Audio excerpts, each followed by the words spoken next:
Welcome back to the channel. Today here we have yet another K7400. This one was sent to me for repair, and when I asked what was wrong with it, I was told that it was dead. So apparently it has no signs of life. We'll find out. But someone has already done a cap kit and they have already replaced the flyback. Probably in an attempt to get it to work, but apparently that did not solve it. So yeah, and then instead of disconnecting the power connector, they just cut the wires. So I don't understand why they would do that, but I'll keep this installed when I send it back. So just looking over this real quick, it seems intact. The glue is broken on the glue is broken here for the B+ pot, but it obviously is not broken on the back, so no one's tried to turn it. Shutdown pot, B+ pot are still in factory locations as far as adjustment, but we'll check those as well. The back side,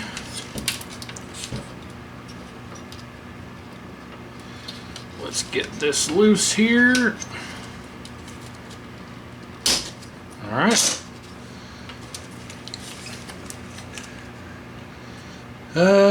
There's some flux residue here and a lifted pad. I don't like working on these things that have already been worked on because you end up with things like this. See this lifted pad here?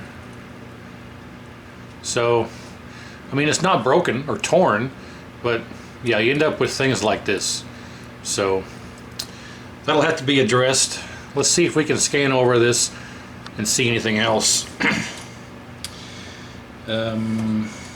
Yeah, the trace isn't broken, so it should be okay. See, here's another example of see this here? We got solder splashing going on here with stuff like that.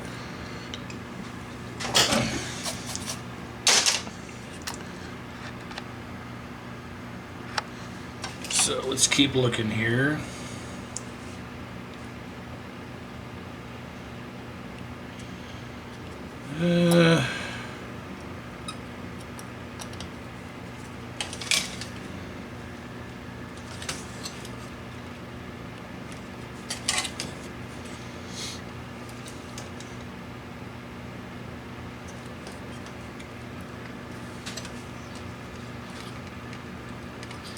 We got another lifted pad here. Seems intact, but it's still this guy right here. The trace seems okay. Let's test it real quick.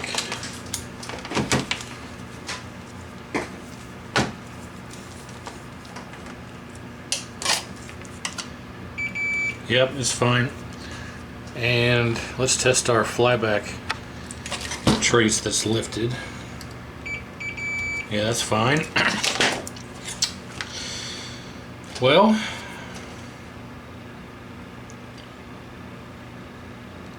I guess we're going to go under the assumption that this is in fact dead. But before we start testing, let's look at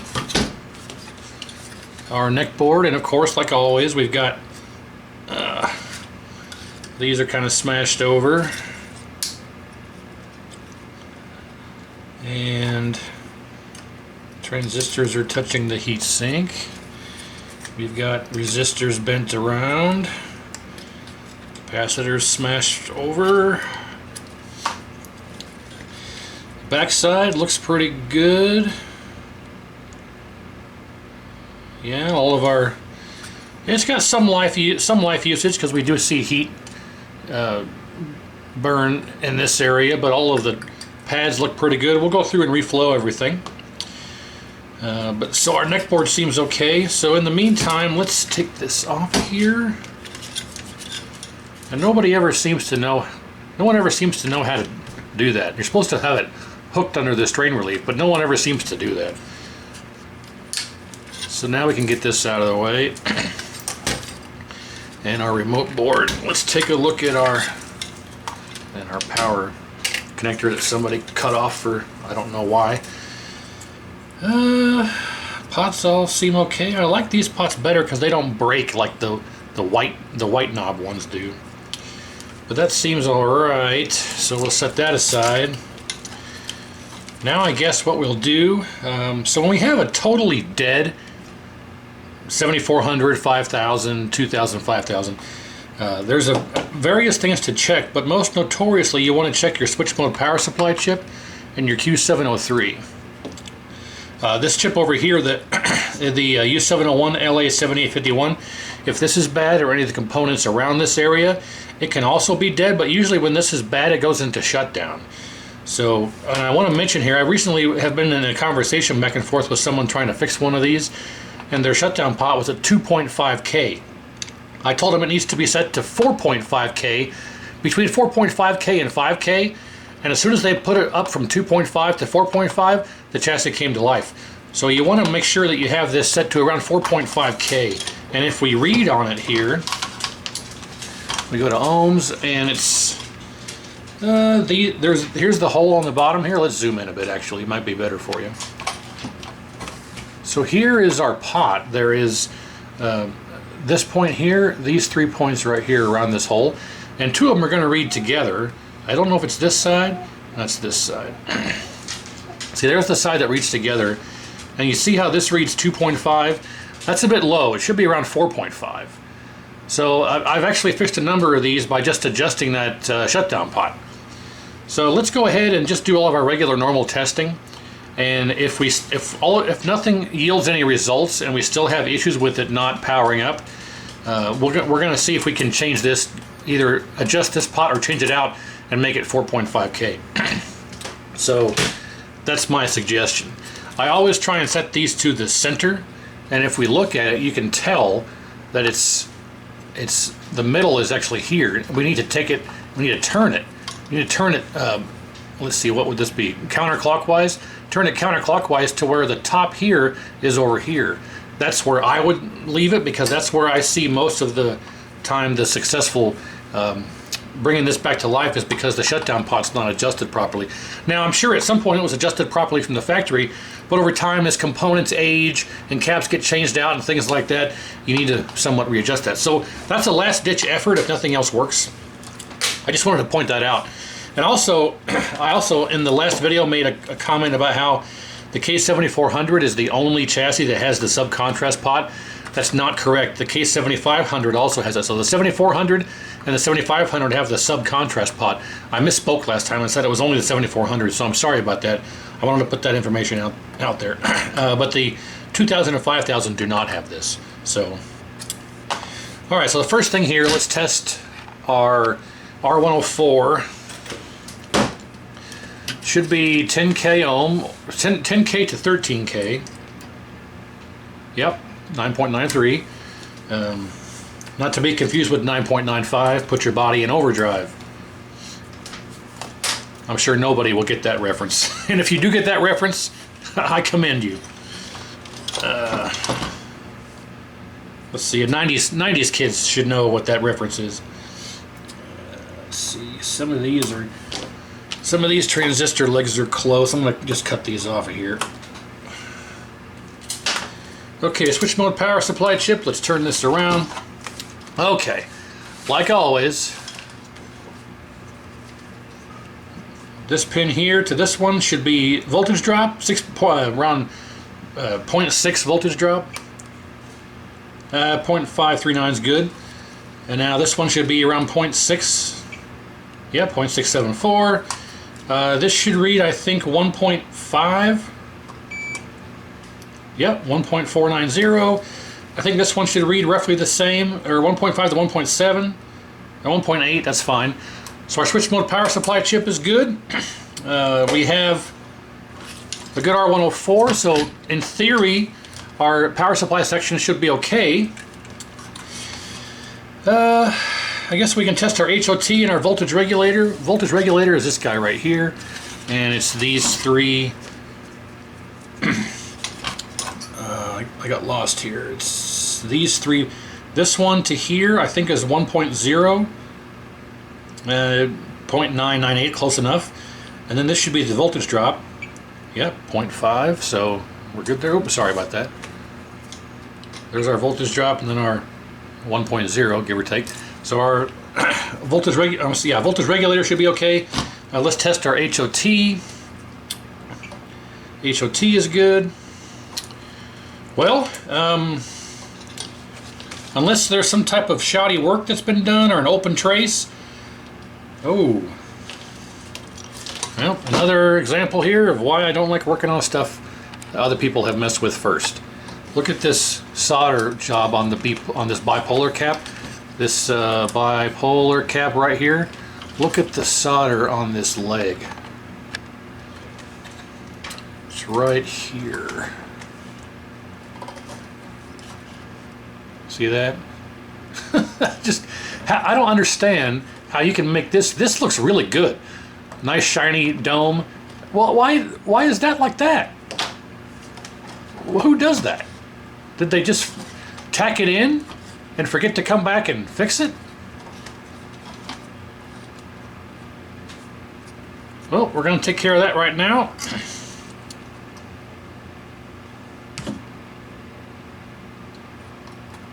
Look at that. There you go. Beautiful. So I don't understand. Well, okay. Our video header pins all need reflow, but none of them are cracked, so that's good. Another very common problem is the power connector. Where you are. So these are always worth reflowing. You know, there's barely any solder on those, just like the video header pins. So with the switch mode power supply chip checking good, and our R104 and our voltage regulator and our HOT, let's test Q703, because Q703, if that's bad, it will not power up. And if I recall, it should be around 1.0. I think this from, let's zoom in here. All right, so from this leg to here should be around 1.0. Yeah, 0.975, that's okay. And this one should be our 0.6 voltage drop. Yep, 0.621. Well, I don't see any reason right offhand why it wouldn't power up.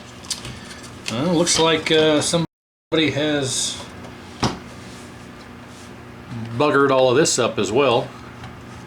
This is that 1500 ohm, or I'm sorry, 1500 microfarad capacitor for the vertical circuit. Let's reflow this as well. The pads are lifted on this too.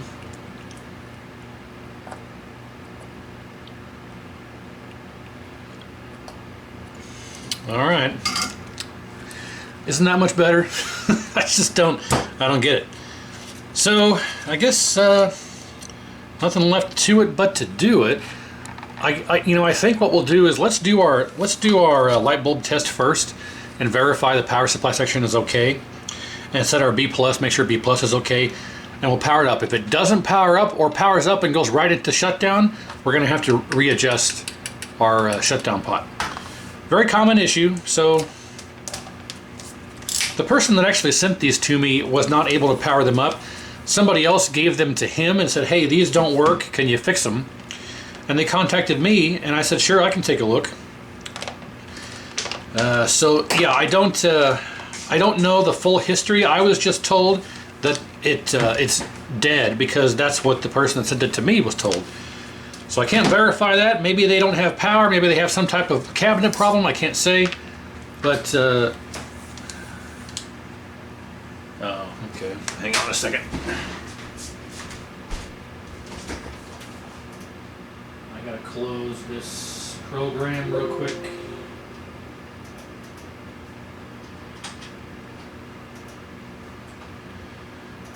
End task.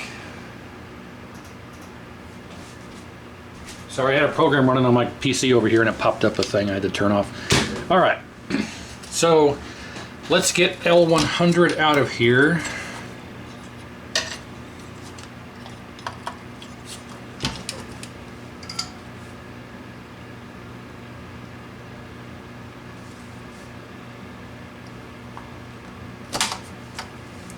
Why are you fighting me?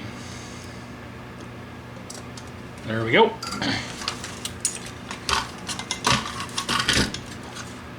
Okay, L100 is out. Let's grab our leads here. We're going to have to clip on 2 leads here so we can test our B+ at the same time. Mission accomplished.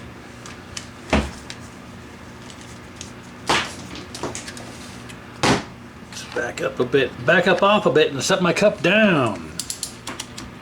Volts DC, what am I doing? And Dre got some tricks from the city of Compton to serve me. I hope I don't get a copyright strike. Alright. And we will clip this to here like we did last time, just so we can get the ground. Okay. And all these stupid flyback wires out of here. Let's get our power over here. Plug this in. Okay, we're set up on L100 to read our B+. We have our ground for our, well, for our ground.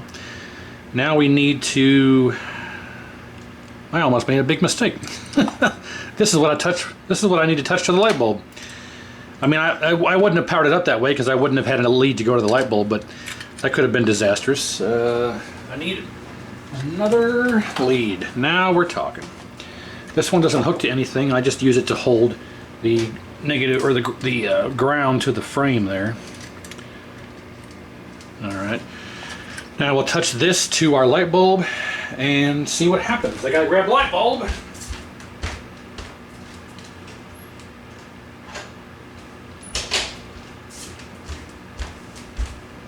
Because this is amateur hour and I'm not prepared. So, okay, we're isolated over to here. Let's go ahead and turn our fan off in case something pops or blows. We can see it happen. Okay, I got it plugged in. 1, 2. Can we see our B+ there? 1, 2, 3. All right, it's on. And do we have a good power supply? Yes, we do. All right, what's our B+ is reading 0 though. We get 0 voltage. So we have no B+ generation? Interesting. So we have 0 B+. Whoa, gosh dang it. We have 0 B+. So, very interesting, very interesting. Am I set up to read properly? We got our voltage clipped.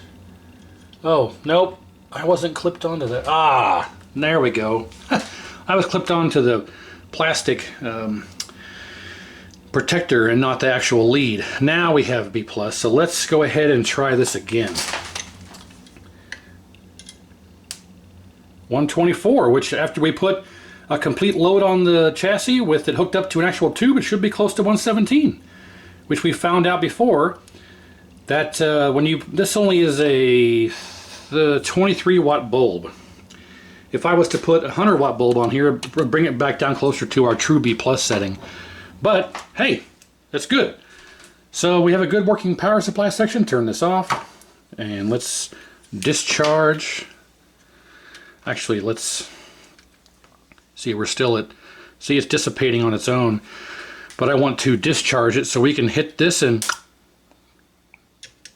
instant discharge. 0. Boom. So don't be scared if it sparks. It's just like discharging a picture tube.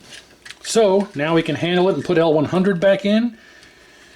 And I guess hook it up to a tube and see if it works. Like I say, I have no idea if it actually is dead. But from what our testing just showed, it should not be dead. It should turn on. Alright, so we'll set these aside. I got more chassis to do, so we'll make sure to put these where I don't lose them. I'll just leave my light bulb out because there's 2 more to do after this one from the same person. And we'll put our tools away. Then I'll have to go down and grab a tube for testing this with. So let me get all this hooked back up.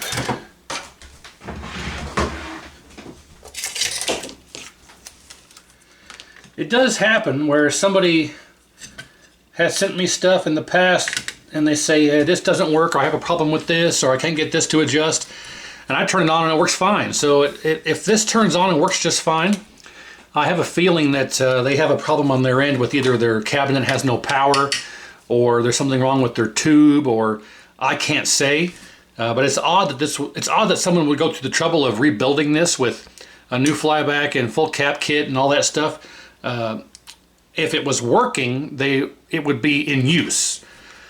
So I have to wonder if they are not doing something right. So let's get this all back together. And I'm going to do some, just the way that it is now. I'm not going to do any reflow.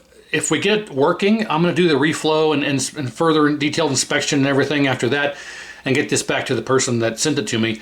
But for now, I'm interested to just see if it works in the condition that it is without doing any work to it, reflow work that is, because from what our testing is showing, it should work. But first I'm going to set all of the color pots to center like I always do to get a good baseline for our R811. R811 is this guy right here that controls your color. It should be between 50 k ohm and 100 k ohm depending on the revision of your main board. So I'm not worried about color, and I'm just worried about if it even powers up. And sometimes it's good to exercise these pots back and forth a little bit as well. If they get oxidized, if they sit in one location for years and years, they can get oxidized. And just exercising them back and forth can free up a lot of that adjustment range sometimes. Okay, well, so we'll put this in here. Make sure it kind of clicks in, and we'll use our strain relief like we're supposed to. Our G2 wire, we'll install that. All right. That is in. Let's get our ribbon cable or interconnect, whatever you want to call it, hooked up. All right, so our neck board's fully reinstalled. Our remote is fully reinstalled. I don't need this. I'll set this aside. Let's get this back on. And it should work. Only one way to find out, so let's grab a tube, get it hooked up, and see what we get. Alright, so we got our Hanorex Polo set up here that I use for testing all these 7400s and U2000s. We got anode, neck, yoke, ground, video, power, remote board, and I have not turned it on yet. Oh, gosh darn it, I always forget. Hang on, I forgot to hook up my meter for B+. Hang on one second. Alright, so now I have the meter hooked up. We're all ready to go, ready to read our B+. We're hooked up on our test point 202. So that should be it. So nothing left to it but to do it. Let's fire it up. We'll count to 3, cross our fingers. 1, 2, 3. It turned right on, and look at our B+, 117.3. That's perfect. Well, we're way too bright. I don't have the generator on, so let's turn our generator on. Oh wow, got black and white. And it's ironic that I mentioned that because I just talked about R811. I bet you R811 is way out of spec because we have no color. If we go to RGB, yeah, it's all just gray. But it could be an issue with our contrast and brightness, so we are dead on 117. That is outstanding. So let's turn our contrast all the way down, brightness all the way down. We're still too bright, so let's turn our screen pot down. Let's see. Let's focus, middle, down, roughly there.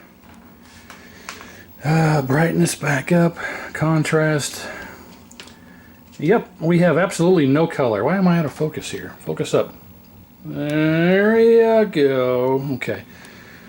Alright, so it's working. Why it was labeled as dead, can't say. It works fine, just as our testing indicated that it should be. So now what I want to do is turn this off, and I want to get, I'm not sure how I'm going to be able to do this without getting some type of, without getting my, I guess I can set my tripod up. I want to test R811 in circuit the way that it is right now, and we don't need our meter anymore for our B+. So let's disconnect our two jumpers here. And I have to get access to R811 is this guy right here. And it's supposed to be between 50 and 100 k ohm. So we'll put that to ohms. And am I going to be able to, wonder if I can just use my leads here. Should be able to clip that on there. Got it. Okay. Clip this on here. Got it. And let's see what this reads.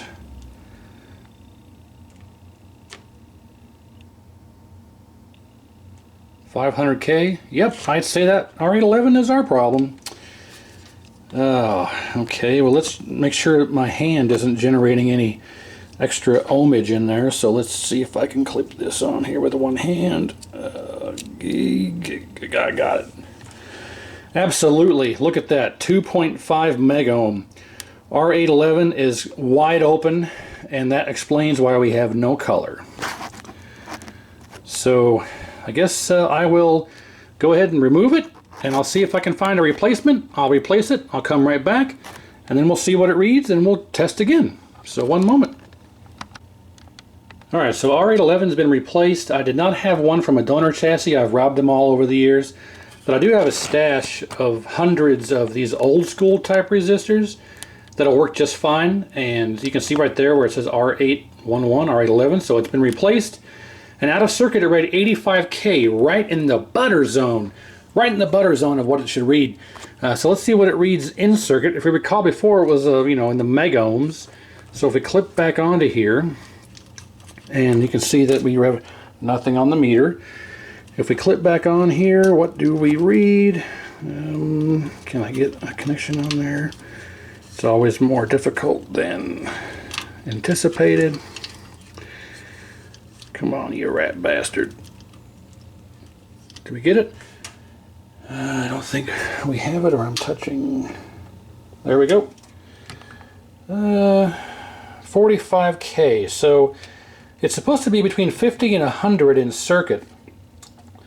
But that's odd because before I was reading 57 in circuit, but now it's 45. Do I have a good connection on there? I think so. No, I'm clipped onto that stupid jumper next to it.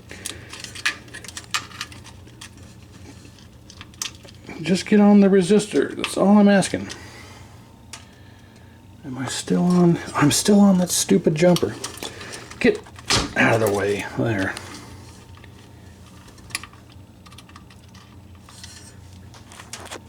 There we go. Now we're talking. Awesome. Look at that. So that should settle out around 80, 87 or so. Yeah, but see, between 50 and 100, it depends on your revision of the board, but that's right in the butter zone. So let's put this back together and fire it up. And I bet you we have our color back.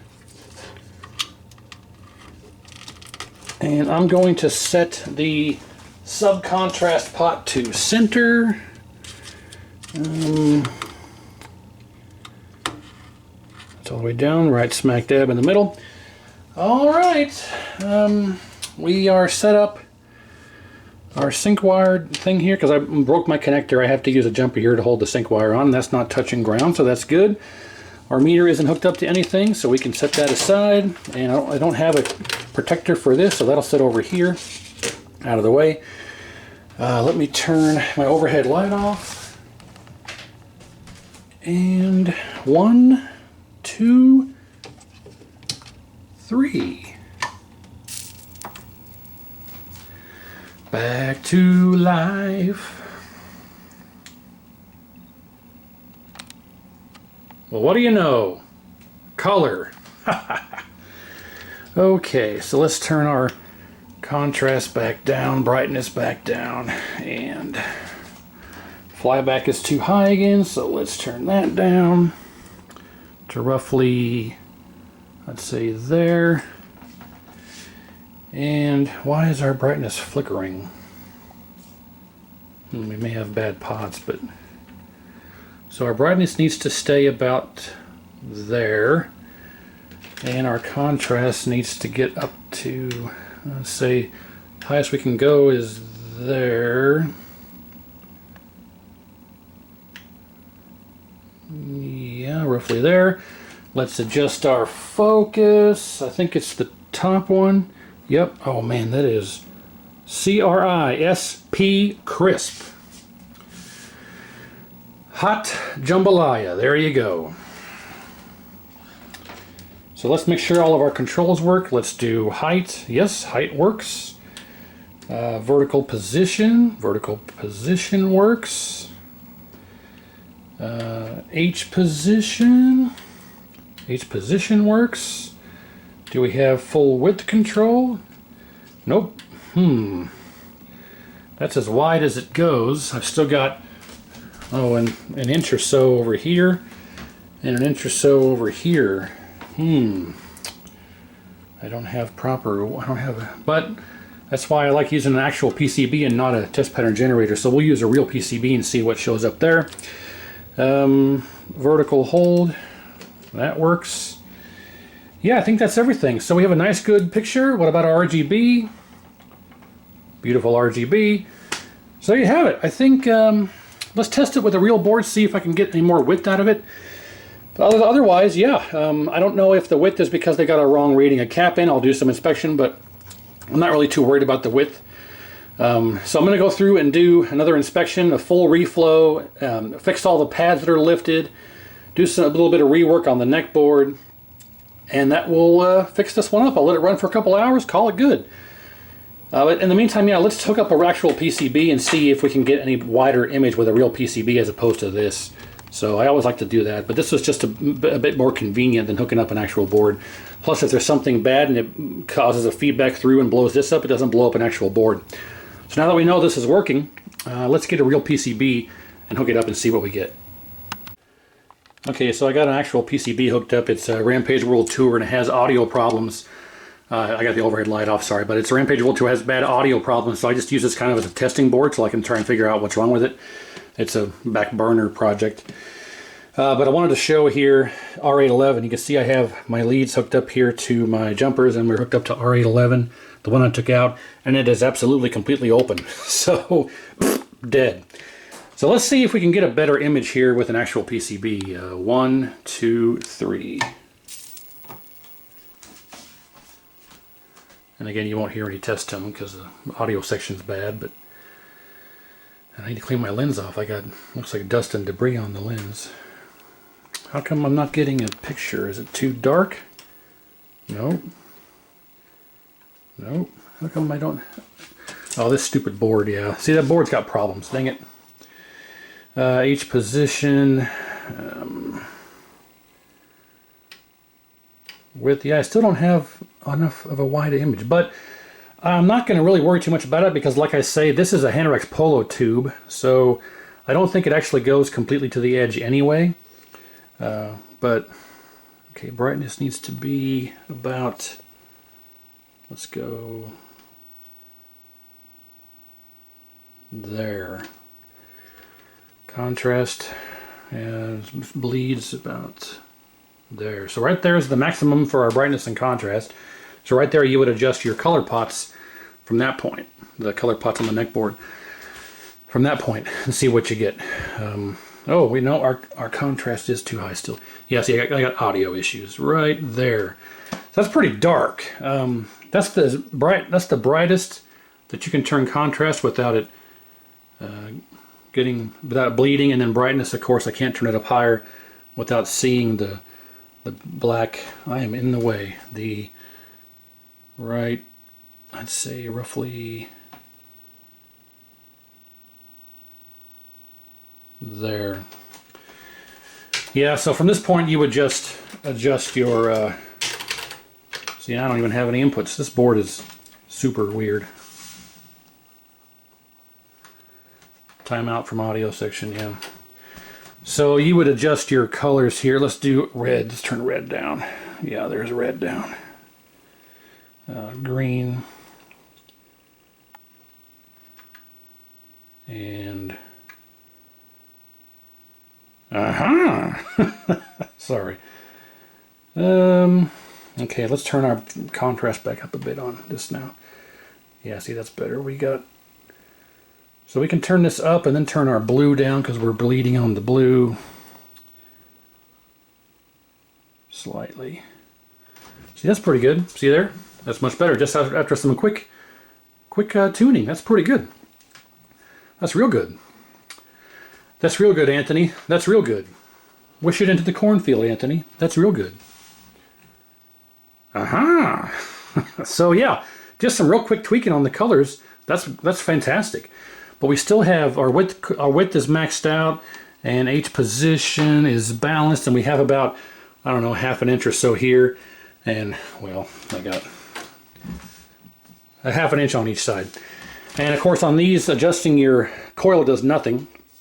So I'm going to go through, like I said, I'm not going to really be worried about it because this is a polo tube. It's not specified for the 7400. It is completely, totally, absolutely compatible, as you can see, but it could be just like maybe ½ an ohm or 1 ohm difference from a dedicated 7400, and that's the difference between the ½ inch on each side and having it full screen. So I'm not really going to be too worried about it. I'll make sure that all the caps are the right polarity. I'm talking not polarity, all the right ratings, and if they are, I'm going to chalk it up to just being a different yoke. So anyway, yeah, but as you can see, it's working perfectly. So I'm going to call it done. Off camera, I'm going to do the full reflow inspection, check pads, fix stuff, and do everything that needs to be done, because there's no reason to show all that. That's pretty much all self-explanatory. By now, I should expect it anyway. So, yeah, it's good to go. I'll let it run for a few hours after doing all the repairs, and another one successfully fixed. I don't think anything was actually wrong with this except for R811. I think that might have been the only issue. Again, I don't know why it was labeled as dead, but something on the operator's end that made him think that. So thanks for watching. Stay tuned. Got 2 more to do. I think a U2000 and a U5000 for this same owner, and we'll see how those go. So thanks for watching, and see you then. Actually, real quick, I forgot to mention, I'm glad I remembered that I talked about the shutdown pot needing to be about in the center position, center adjustment, and reading 4.5K. That's kind of a last resort, like I mentioned, because this one we read as 2.5K, and obviously it's working. So if you have absolutely got to a point where you're pulling your hair out and you've tested everything that I tested in this video and everything passes and you turn it on and it immediately shuts right down, I'd recommend adjusting your shutdown pot to the center position, make sure it reaches 4.5, and then try again, because I've resurrected many of these that had nothing wrong with it, that I was scratching my head and it turned out the shutdown pot was too low. So I think 2.5 might be on the cusp of being too low. I was just talking with somebody who had this exact problem. They had a 7400, they were rebuilding, and everything tested fine. They could not figure out what the problem was, and it turned out that the shutdown pot was reading 2.5. When they adjusted it to 4.5, it came right to life. So just want to put that out there, is you don't necessarily always need to change it or adjust it, but if you get to a point to where it's in shutdown, I would start, after you test everything, make sure it's okay. Everything's all right from what you saw me test in this video. The next thing I would do is start with adjusting this back to center if you can. If not, replace it with it's a 10K ohm pot. Get you another 10K ohm pot, install it there, set it to 4.5 or roughly 5, right smack dab in the middle, and then try again. I'll bet you it'll fire right up. So I wanted to put that out there. I forgot to mention that here. So yep, now that's it. Thanks for watching. Stay tuned. See you next time.